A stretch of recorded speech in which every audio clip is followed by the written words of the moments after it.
ছোট তাড়াতাড়ি আসো। ঠিক আছে ভাইয়া। মা মা শোনো, আমার ওই স্কুটার চাই, ওইগুলো আমারে কিনা দিতে হইব। আরে আমরা এখন পিকনিকে আসছি, শোনো এই পুতুল নিয়ে খেলো, পরে কিনা দিমু।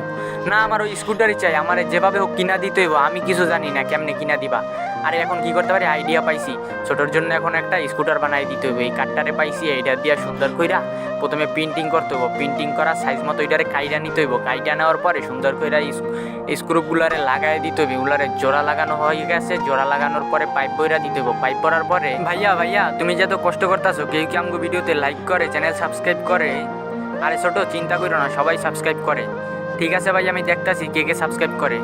তো বন্ধুরা, এরপরে আমি এইগুলারে সুন্দর করে লাগাইয়া দিলাম, স্কুটারের মতো কালার করে দিলাম, কালার করা শেষ। এখন চাক্কা লাগানোর পরে ছোটরে ডাক দিলাম, ছোট এদিকে আসো, দেখা যাও স্কুটার বানাইছি। মা বলতাছে বাবা অনেক ভালোই হয়েছে। আমি বলতাছি ছোট এদিকে আসো তুমি, চর বানাইটার ভিতরে। ছোট বলতাছে ভাইয়া অনেক মজাই তো, ভালোই হয়েছে।